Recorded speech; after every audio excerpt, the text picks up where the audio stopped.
So someone on a Facebook page the other day was wondering if their four-wheel drive ATV would pull 3,000 pounds across their yard that's just flat ground.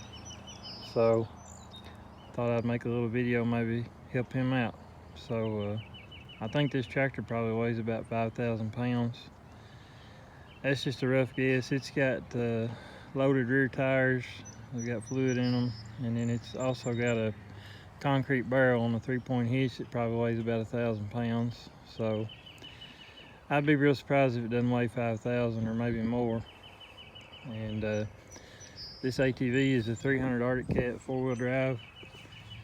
These have the same engine as a Suzuki King Quad and same front differential. Basically the drive line is all the same, just a different frame and suspension and plastics. But anyway, they've got a super low range, and they've actually got 15 forward gears. They're foot shift, and then they've got 3 reverse gears too. They've got super low, low, and high ranges. So they're pretty good at work for their size. They've got the gearing to handle kind of whatever you need to move. So I'm actually pulling up a grade. I won't be on totally flat ground. It's up a grade a little bit. I don't have any weight added to the ATV or anything. It does have pretty good tires. I'm in 4-wheel drive. So I'm gonna hop on and we'll see if it'll pull this tractor up the yard.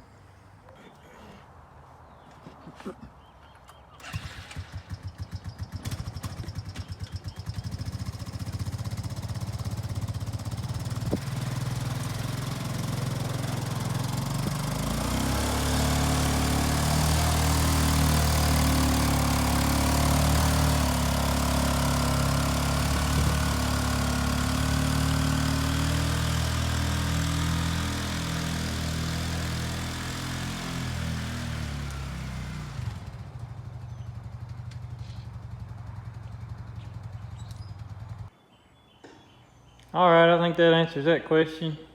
It didn't really have any trouble pulling that 5,000 pounds or so, and it was up a little grade. You could kind of see the tractor roll back when I quit pulling.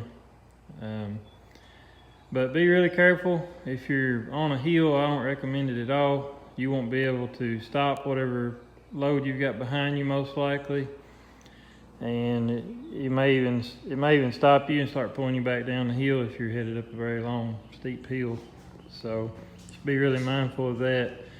But they will move some weight on flat ground without much trouble, especially a manual shift machine with lower gears. Belt drive machine, you could get into smoking your belt or glazing it or getting it pretty hot if you're not careful. On those machines, sometimes it's better to just go ahead and spin the tires a little bit and let momentum catch up from there. But anyway, this machine didn't have any trouble doing that. I could have probably gone a little faster, maybe even shifted to second and super low, but it would have been working it pretty hard. It was probably a safe bet just to stay in first and around half throttle and just let it go.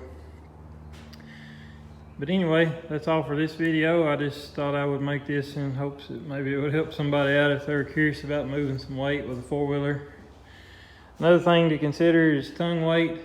Most ATVs won't handle a lot of tongue weight, especially an independent rear suspension ATV. So if you've got a trailer, even say a 2,000 pound trailer, if it's got a lot of tongue weight, or if you've got a heavy toolbox up on the front or something, it's pretty hard on an ATV. It's not made for that kind of tongue weight. So just keep that in mind too. But anyway, thanks for watching, and I'll catch y'all later.